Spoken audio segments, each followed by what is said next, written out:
Madame, Monsieur, bonsoir. Merci de votre fidélité. Il est 18h30, c'est l'heure du journal. Voici les titres. Sahara marocain, depuis plusieurs décennies, la diplomatie marocaine s'impose comme un levier central de la défense de la souveraineté nationale à la faveur d'une diplomatie visionnaire agissante menée sous le leadership de Sa Majesté le roi Mohamed VI. Une diplomatie de conviction guidée par le souverain ayant permis de renforcer la position du Maroc sur la scène internationale et consacrant la justesse de sa cause nationale. Aujourd'hui, le plan d'autonomie bénéficie d'un très large soutien, y compris de la part des grandes puissances. Ces appuis témoignent de la crédibilité et de la reconnaissance croissante de cette solution politique viable et diplomatiquement acceptable pour une résolution durable du conflit autour du Sahara marocain.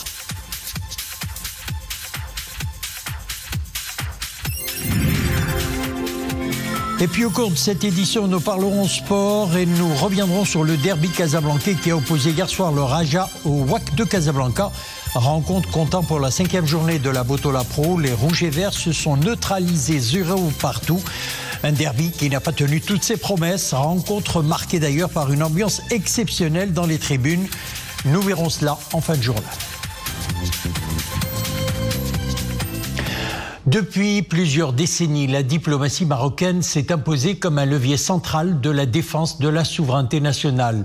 À travers une approche visionnaire de Sa Majesté le Roi, le Maroc a redéfini sa politique étrangère en faisant de la question du Sahara marocain le pivot central de ses orientations diplomatiques, de ses partenariats et de ses alliances. Une diplomatie de conviction guidée par le souverain ayant permis d'enregistrer des avancées majeures, renforçant la position du Maroc sur la scène internationale et consacrant la justesse de sa cause nationale. Immanable.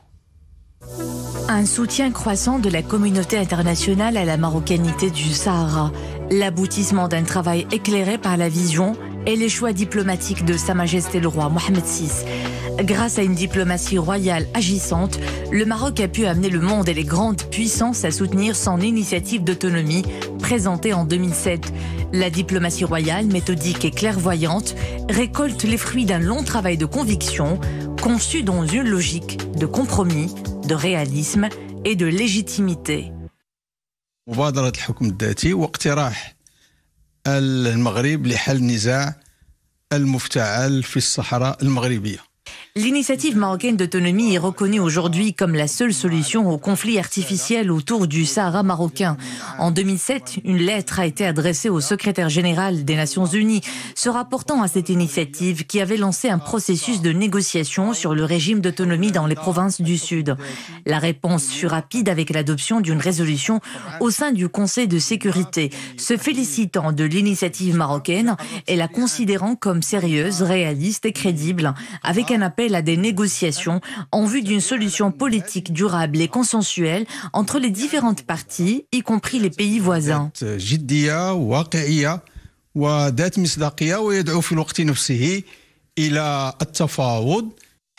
Depuis, la prééminence de l'initiative d'autonomie a été réaffirmée à maintes reprises dans les résolutions adoptées par le Conseil de sécurité. Le Maroc multiplie les victoires diplomatiques, le soutien grandissant au plan marocain d'autonomie comme seule et unique solution en est l'illustration. L'initiative jouit désormais du soutien de plus d'une centaine d'États, membres de l'ONU.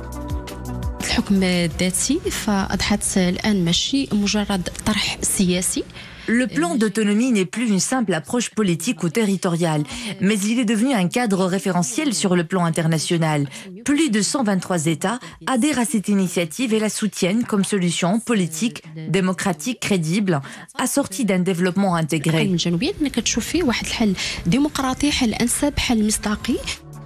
Une dynamique qui rend justice à la légitimité historique et renseigne sur une prise de conscience au sein de la communauté internationale quant à la nécessité de résoudre la question du Sahara dans le cadre de la souveraineté du royaume. Cette dynamique s'accompagne d'une réalité tangible, un modèle de développement dans ces provinces et des méga-projets qui en font une vitrine de la décentralisation avancée et du développement territorial. Et à la veille du vote de la résolution du Conseil de sécurité sur le Sahara marocain, nous accueillons M. Chakaoui Roudani, professeur universitaire et expert en géostratégie et sécurité. Professeur, bonsoir et merci d'être avec nous ce soir. Merci à vous. Alors, nous venons de le voir dans le sujet, la diplomatie royale joue un rôle pivot dans la gestion du dossier du Sahara marocain. Grâce à l'approche royale, cette question est passée de la logique donc de gestion à celle de l'action. Quels sont aujourd'hui les fruits récoltés de l'approche royale ? Tout à fait, c'est une très bonne question. Permettez-moi d'abord de dire qu'à la veille de ce vote du Conseil de sécurité des Nations Unies sur la question du Sahara marocain, nous assistons aujourd'hui dans une situation, dans un moment de clarification historique. Une clarification historique parce que c'est un tournant décisif qu'on va voir aujourd'hui face à un problème qu'il faut dire avec courage, qui empoisonne géopolitiquement la région du Maghreb et du continent africain. Et il faut dire que de plusieurs années, le Maroc agit avec continuité et avec consistance et avec sérénité sous la vision clairvoyante de Sa Majesté le roi Mohamed VI dans ce dossier. Donc, Sa Majesté, il faut le dire, à travers ses initiatives stratégiques à l'échelle du continent africain, il faut qu'on parle de la dynamique au niveau institutionnel, il y a une dynamique au niveau stratégique et aussi il faut une dynamique au niveau de valeurs. La dynamique au niveau aujourd'hui, niveau institutionnel, le Maroc est depuis très longtemps, sous le leadership de Sa Majesté, il a mis en place plusieurs approches, plusieurs mécanismes de développement. Il a transformé le développement en légitimité et la légitimité en un moteur d'influence géostratégique. Et aujourd'hui, on voit le Maroc depuis très longtemps, et surtout les provinces du Sud, devient des régions pivots, des régions plateformes de dimension géoéconomique. On va parler du modèle de développement économique qui a été initié, amorcé par Sa Majesté en 2015, qui avoisine jusqu'à aujourd'hui à peu près 80 milliards de dirhams dans les régions du province du Sud, commence à avoir un impact géoéconomique à l'échelle internationale à travers le port de Dakhla Atlantique. Aujourd'hui, on parle au niveau donc de la participation politique, donc la population de la province du Sud aujourd'hui agit dans la sérénité et dans la citoyenneté globale, dans la gestion locale des affaires des régions. Donc et aussi, il faut le dire, au niveau stratégique, les provinces du Sud deviennent aujourd'hui des régions qui sont capables de transformer donc cette légitimité incarnée par le droit international, imprégnée dans la légitimité institutionnelle et constitutionnelle, en une force qui est capable de transformer ces régions en pourvoyeurs de sécurité, surtout dans une région sahélo-saharienne qui connaît des métamorphoses sécuritaires. Au plan stratégique aujourd'hui, il ne faut pas oublier qu'il y a plusieurs consulats généraux qui ont été ouverts dans les provinces du Sud. Ça témoigne aussi de la puissance de la vision marocaine qui est capable de transformer donc ce conflit dans les yeux des autres en une occasion de développement, de paix et de sécurité. Aujourd'hui, le Maroc ne défend pas un territoire seulement, mais il défend un projet de civilisation, un projet de paix, de développement, de stabilité et de sécurité régionale. Alors, Chakraoui Roudani, ces dernières années se caractérisent par le soutien grandissant à la marocanité du Sahara. Les puissances influentes sur la scène internationale se joignent à la voix de la légitimité. C'est le cas des États-Unis, de la France ou encore du Royaume-Uni. Alors, quel a été l'impact de ces pays sur cet élan inédit de reconnaissance? Vous savez, lorsque vous avez 3 pays membres du Conseil de sécurité des Nations Unies qui reconnaissent l'intégrité territoriale du Maroc et qui assoient l'initiative de l'autonomie comme la seule solution politique réaliste et réalisable et qui est le fondement de toute solution politique. Donc je pense aujourd'hui il y a une certaine appréhension géostratégique de la part de la communauté internationale, donc de la force, de la stabilité, de la sécurité du Maroc. Le Maroc aujourd'hui, c'est un pays pourvoyeur de la stabilité, de la sécurité. Aujourd'hui, nous vivons dans un monde fragmenté. Le Maroc propose une solution globale, une solution de paix, de développement et de développement régional. Parce qu'il ne faut pas oublier aujourd'hui que le Maroc, à travers ses investissements, ses développements économiques que connaît les provinces du Sud, en train de mettre en place une stratégie globale qui ne concerne pas seulement que les provinces du Sud ou bien du Maroc, mais concerne aussi le développement de la paix en tant que projet de civilisation, capable de relayer donc la civilisation occidentale à travers les doctrines géopolitiques qui concernent la Méditerranée et l'Atlantique, avec une vision globale qui est animée par la force de la stabilité. Aujourd'hui, les pays du monde, à l'image de la dynamique que connaît donc le dossier du Sahara marocain, hier soir, nous avons assisté à l'Uruguay qui va ouvrir un consulat général dans les provinces du Sud, le Paraguay, la réaffirmation de le royaume de l'Eswatini, donc la position de la Belgique qui défend fermement l'initiative de l'autonomie en tant que la seule solution et la seule base de toute négociation politique, parce qu'aujourd'hui la communauté internationale voit dans la région du Maghreb, du nord d'Afrique et du Sahel donc un épicentre de la déstabilisation.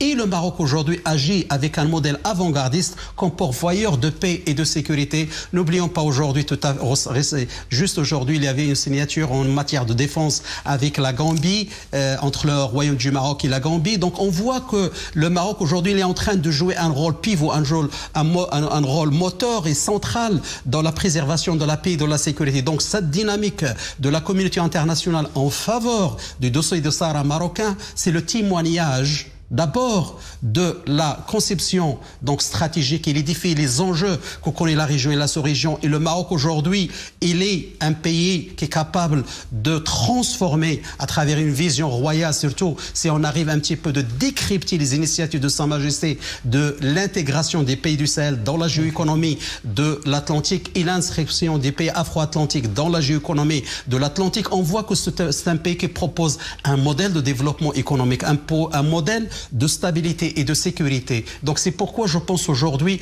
le monde veut tourner cette page. C'est pourquoi tout à l'heure je parle d'un moment de clarification historique. Charkaoui Roudani, vous restez avec nous, on revient à vous dans quelques instants. Le consensus autour du plan d'autonomie continue de se conforter. Aujourd'hui, il bénéficie d'un large soutien de très nombreux pays, y compris de la part des grandes puissances. Il s'impose aujourd'hui comme la seule solution politiquement viable et diplomatiquement acceptable pour une résolution durable du conflit autour du Sahara marocain. Sophia Feklout.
De longues années de tir à la corde entre un pays œuvrant en faveur d'une solution politique et une entité qui cherche à entraver tous les efforts.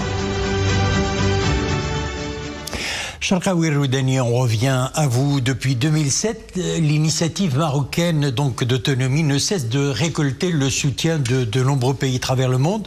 Plus d'une centaine d'États membres de l'ONU qualifient le plan marocain de sérieux et crédible, seule solution à ce conflit.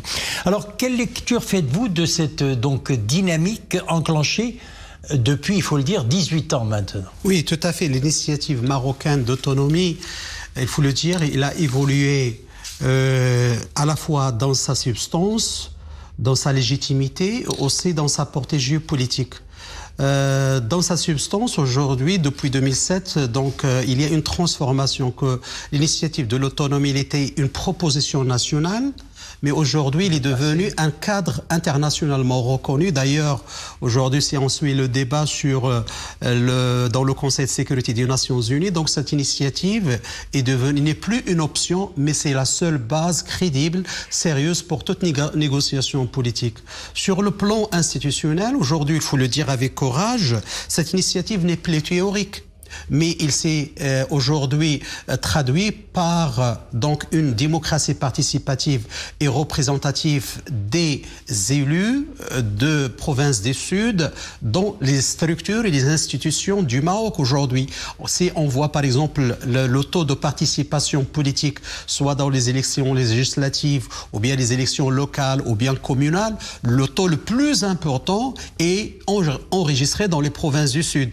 Et ça témoigne aussi de cette portée institutionnelle de l'initiative de l'autonomie. Sur sa portée géopolitique, aujourd'hui, il faut le dire que les provinces du Sud ne sont plus aujourd'hui une province comme tous les autres, mais c'est un laboratoire de stabilité, de co-développement. Lorsque vous voyez par exemple les projets structurants qui sont mis avec une vision clairvoyante de Sa Majesté le Roi Mohammed VI, que Dieu le glorifie, donc dans les provinces du Sud, on voit qu'il y a une vision doctrinale, un concept doctrinal qui est en train de se mettre en place à travers donc des projets qui sont très très importants à la lumière de ce qu'on vient de dire, de CTC, le port de Dakhla Atlantique, à travers des projets, le gazoduc du Nigeria, Maroc passant par 14 pays africains, y compris les provinces du Sud. On parle de plusieurs projets de dimension numérique, énergétique, je parle de l'hydrogène vert. Donc, de fait, aujourd'hui, les provinces du Sud deviennent une plateforme de stabilité, plateforme de développement. Et c'est pourquoi aujourd'hui, il faut le dire, que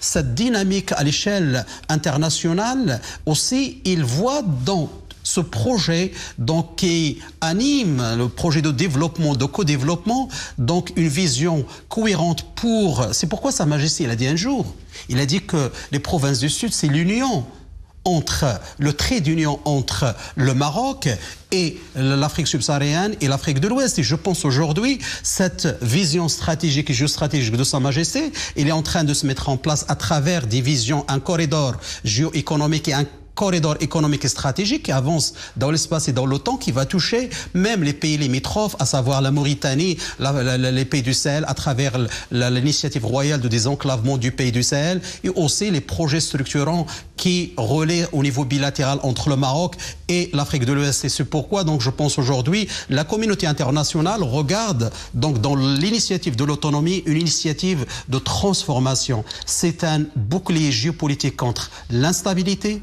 l'incertitude stratégique. Donc c'est pourquoi c'est là où réside la force du Maroc. Charkaoui Roudani, merci d'avoir été notre invité ce soir. Je rappelle que vous êtes professeur universitaire et expert en géostratégie et sécurité. Merci. Merci à vous. Également à la une de l'actualité ce jeudi, ce conseil de gouvernement tenu sous la présidence du chef du gouvernement Aziz Arnouch. Au début de ses travaux, le conseil a approuvé 3 projets de décret relatifs à l'octroi de licences pour l'établissement et l'exploitation de réseaux de télécommunications utilisant les technologies mobiles de 5e génération, la 5G, présentés par la ministre déléguée auprès du chef du gouvernement chargé de la transition numérique et de la réforme de l'administration. Le Conseil a également approuvé 2 autres décrets. Le premier porte sur le conseil d'administration de la Caisse nationale de la sécurité sociale, tandis que le second fixe la liste des universités et établissements liés à l'État par une convention de partenariat dans le domaine de la promotion de l'enseignement, de la formation et de la recherche scientifique. Le Conseil de gouvernement a aussi adopté un projet de décret portant création de la zone d'accélération industrielle de Meknès. La pluie a fait son retour sur plusieurs provinces du royaume. C'est ainsi que durant ces dernières 24 heures, il a été relevé 40 mm donc à Chefchaouen, 36 à Tanger, 24 à Taza, 22 mm à Kénitra, 16 mm donc à Tanger-Port et Sidi Qassam, Tsaounet 14 mm, Fnetre 12 mm, Ben Slimane 10 mm, Larache 9 mm, Nouassar et Mediouna, comme vous le voyez sur votre écran, 8 mm, Casablanca, Tinrere et Saouira 7 mm. Il a plu également, il a fait 6 mm à Tétouan, Rachidia, Ouazen et Khmisset, 5 mm à Rabat, Azilal, Ouarzazet, Mohamedia, Khnefra et Berchid, 4 mm à Salé ibn Menel et puis 3 mm à Midelt, Sidi Slimane et Al-Husima. À l'international, nous allons en Espagne qui subit de fortes intempéries, des pluies torrentielles hors normes, donc ont touché l'Andalousie. La ville de Séville et sa province sont particulièrement touchées par les inondations. L'équivalent de 2 mois de pluie est tombé en une journée, 115 litres d'eau par mètre carré enregistré à Séville. L'actualité internationale, c'est également donc ce conflit qui oppose la Russie à l'Ukraine et ces frappes russes massives sur l'Ukraine provoquant des coupures d'électricité dans une grande partie du pays. Une nouvelle attaque massive contre des sites énergétiques qui ont fait d'ailleurs 3 morts, dont une fillette. L'armée russe a lancé ces dernières semaines une nouvelle campagne de frappe ciblant le réseau énergétique à l'approche de l'hiver. Moscou a utilisé plus de 650 drones et plus de 50 missiles de différents types pour frapper ces installations énergétiques. Et nous passons au sport. 5e journée de la Botola Pro dans un stade archi-comble. Les rouges et verts se quittent, il faut le dire, bons amis. Le WAC et le Raja se sont neutralisés 0 partout au terme d'une rencontre terne, il faut le dire. Le derby casablancais n'a pas tenu toutes ses promesses. Les deux adversaires, au coude à coude au classement de la Botola, ont livré une prestation peu reluisante. Rencontre marquée d'ailleurs par une ambiance exceptionnel dans les tribunes. Ce sont donc les supporters des deux équipes qui ont volé la vedette aux joueurs, causant à plusieurs reprises l'arrêt du match.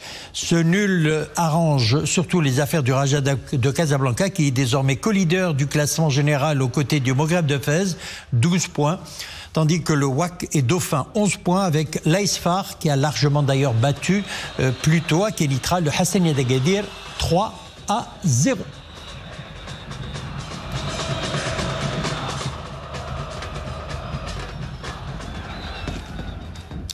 Et c'est avec la page sport que nous refermons l'édition. Merci de nous avoir suivis. Excellente soirée et à demain 18h30.